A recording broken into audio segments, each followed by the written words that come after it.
Years ago, when an author couldn't find a publisher or a literary agent, the person had few options: put the book away or pay to have the book published by a vanity publisher. Fast forward to today. While the number of traditional New York publishers has shrunk, the opportunities to publish on your own, known as self-publishing or direct publishing, are growing. This is all great news for those of you who want to self-publish, either because you want to maintain more control of your book or because you haven't yet found an agent or publisher to publish. Opportunities and outlets abound, which is good. But just like you wouldn't wake up one Sunday and rip out your shower because you want a new bathroom, it's the same with self-publishing. While there are many choices, and it's easier in today's internet age, you still need to understand what's involved and do your homework so you don't end up disappointed or wasting your money. That means reviewing contracts, asking what terms and language mean if you're unfamiliar with them, checking references, and looking at actual books from publishers you're considering. In addition to making your book available, if you haven't found a traditional publisher, there are a number of advantages to self-publishing. It can be more profitable. After you have recouped the cost of publishing and printing, any profits are yours. You don't have to split them with a publisher and/or agent. Speed. Many publishers still take between 9 and 18 months from getting a finished manuscript to publishing a book. A self-published book can be available in a much shorter time, literally days from when you post the files online. Maintaining control. You decide what content stays in the book or what the cover looks like. You don't have to compromise because a sales rep or a marketing manager doesn't like a particular color or font that you happen to love. But when you're self-publishing, there are many more decisions that you will have to make. For example, format. Do you want a physical hardcover or a paperback? Do you only want an ebook? Will you do print on demand, which means that books are made available according to demand, and then you don't have to worry about warehousing and storage of books or having them returned by accounts? Does your book have illustrations? Does it need to be in color? Should your book be oversized or a standard 6x9? Marketing. If your book is tied to your business, say that you're in sales or you're an active speaker, then you may be comfortable doing back-of-the-room sales to your clients. But if you're self-publishing a novel or a narrative nonfiction, how will you attract readers? What's your platform? You've probably heard agents or publishers use that term. Essentially, it means what will you, the author, do to get people to buy the book? Are you active on social media? Everyone, whether you're in traditional or self-publishing, needs to be using it these days well ahead of publication so that you have a following already built when your book is published. So before you make a decision, understand the process.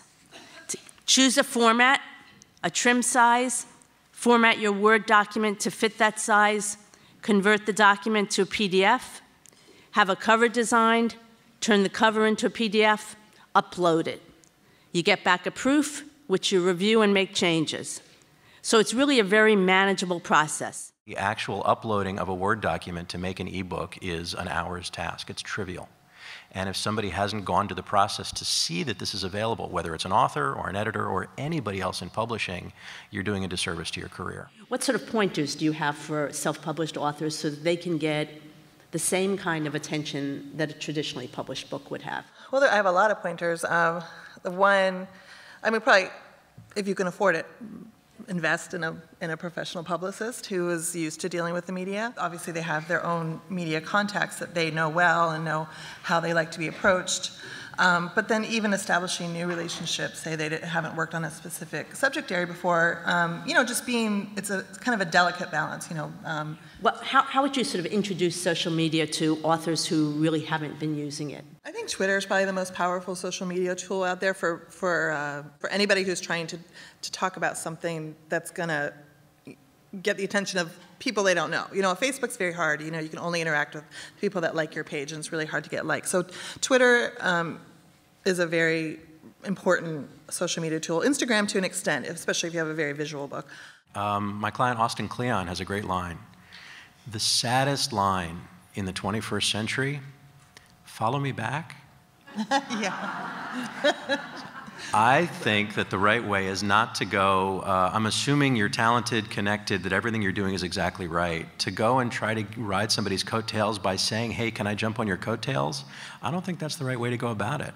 I think by being really freaking good and getting your material out in the world, people who are influential and people who aren't are going to find you. Everything Amy just said was exactly right for authors of the right style of books. Not every author belongs on social media. And you need to be really self-aware. Two things. One, your temperament and personality, and what is it you have to say on a daily basis. And two, is the type of writing you're doing suitable for that kind of publicity? Not every book is. That if you're a novelist, what is it you have to say that's related to your novelizing that I would want to read about day in, day out? You know, you better entertain me on Twitter, or I'm going away. And I would recommend leveraging what you spoke about earlier, your platform, whether it's your business contacts, whether it's your family and friends. I mean, you want to get them involved, let them know you have a book coming out, champion it on their social media accounts, ask people to go out and buy the book. People can be pretty shameless. I mean, I've gotten emails where someone says, you know, I really want my book to be a bestseller, or I really want it to be in the top 100 of Amazon, buy it today. And then I'll get, an email a few days later, did you buy it? So yeah, you don't want to be too pushy. If it's something that's a little bit more about you and your expertise, the book should really just be a ratification of your existing fame. And I mean that very seriously, that we're all small celebrities. In my tiny world, I'm a bit of a celebrity. In your larger world, I hope you're a bigger celebrity. But a book is a ratification, a book by itself. People come to agents all the time, hey, get me a book deal and I'll be famous. No. Get famous and I'll get you a book deal. I don't know how many of you have heard the notion from Kevin Kelly of 1,000 true fans.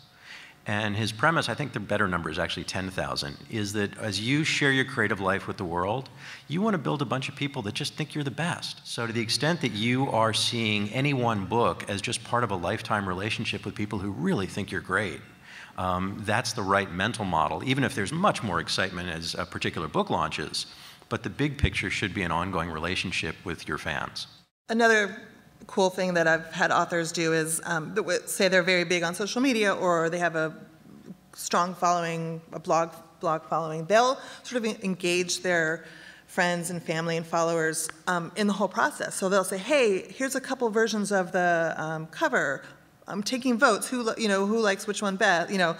Or here's a sample chapter of can you guys give me some feedback? What do you think? Just kind of, and then they kind of feel like they're part of the process.